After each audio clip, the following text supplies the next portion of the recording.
them cutting it as fine as they did as well, and they were walking into a stacked A bomb site. Copenhagen Flames had the info and had the read. It was perfect. They just lost all of their jaws and actually played it very disjointed as well. Bird from Sky could have just, bearing in mind the timer there, could have just kind of baited the last. So roused down to that SMG, but the rest on the rifles. Bird from Sky, super aggressive, spots the shadow, should have been a freebie. Oh, that's messy, TMB. How? You whiff that bad, but he does find it eventually.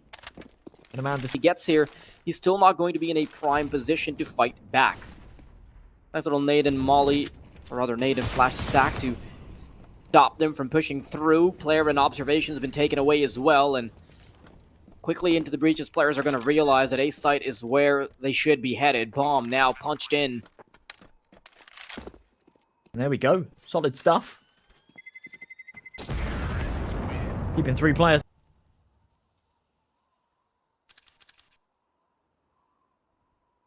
Oh, Rouse.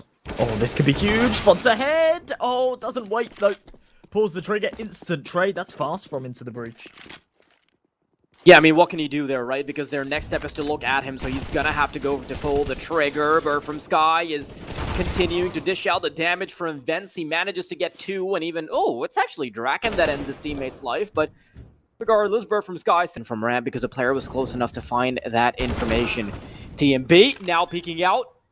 Thomas reigns supreme, but the bomb has been planted. Draken, he's done some incredible clutches for his team before, but can he do it again? He has the courtesy of the smoke to allow him a bit of a curtain to play around, but when these peaks start to come through, it's going to be a checkmate. Draken falls.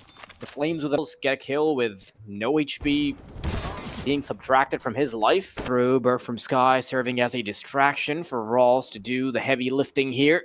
Ooh, I think his barrel might have been spotted. And we tunnel vision into him. Headshots there. And Double quickly knows that he's got no business attending his own funeral here. Just wants to back off. But 15 seconds remaining. I'm sure they want to hunt him down. Elbow. Surely no chance. Okay, Rouse. Yeah. Something like that would work on a map like Inferno. Even though I wouldn't be a fan of it. Right? I'm not saying they should do this, but in terms of just speeding up those rotations, it works, right? It's why I'm a big fan of Overpass. I love the dynamic that the CTs can have, just bouncing between the A bomb site and then being able to hold B from heaven.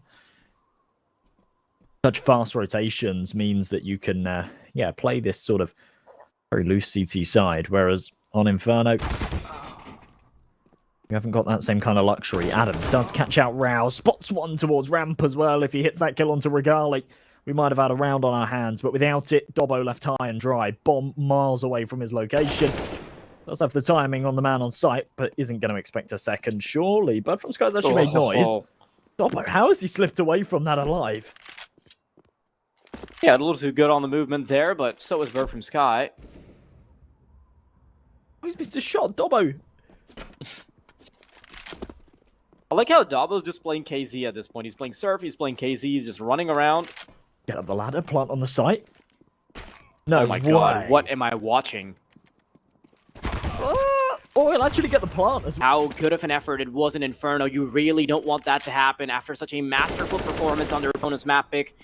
You don't want them to falter so soon. Into the breach once again, feeling like headless chickens as they're running around outside, being caught through the smoke, being caught by players left and right.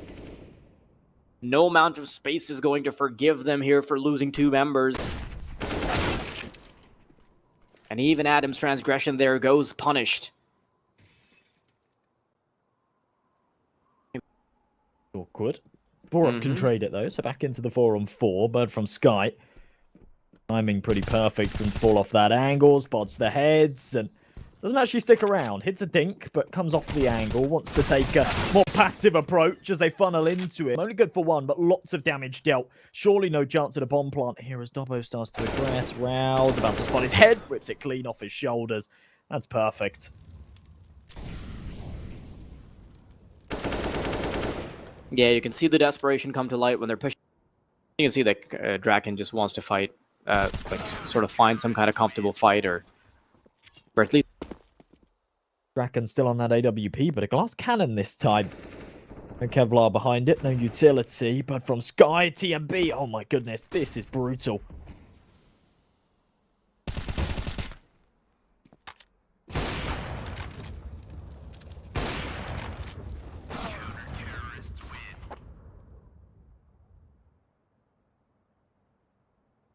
A big burden coming his way.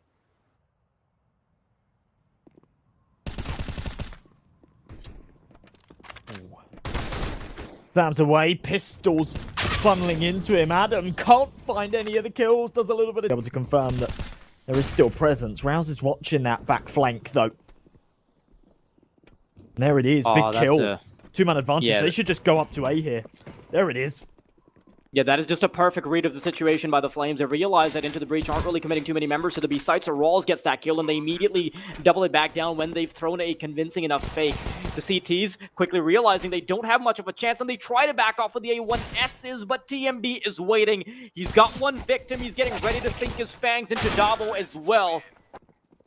Very, very telegraphed.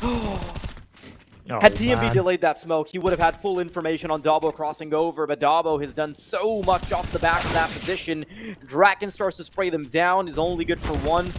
Copenhagen Flames are relying on just getting the bomb down, just getting that economic buff, but that's something that Into the Breach will steal. They can still hold on to their mental, make sure that it doesn't melt. Rusty peeks in, Regali can find the shot, and Draken will now start to get desperate. Two very important kills, but unfortunately the third follow-up isn't there, which would have brought it down to a 2v2. Would have been a lot more salvageable.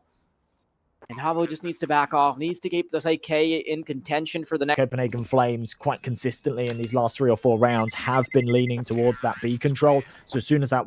Likely that the Flames falter here in round number 26, and we'll see Into the Breach draw closer to this finish line.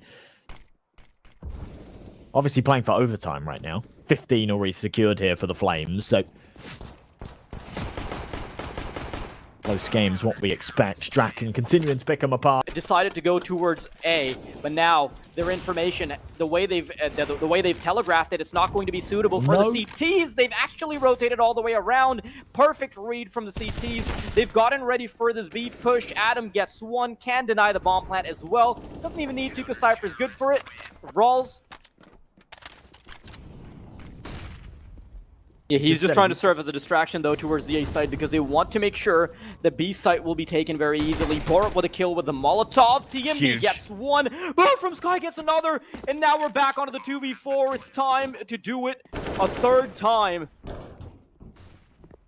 Rusty and Draken this time around. Cypher, the big clutcher, is not going to be available. Rusty... He's going to have to fight against 3 because they're all waiting in the same position. It's a very difficult duel. It's pretty much a checkmate. And as Rusty falls, this is a disaster for Into the Breach. 14 rounds. They've almost made it. It could have ended right there. It could have been overtime. But Draken, he falls and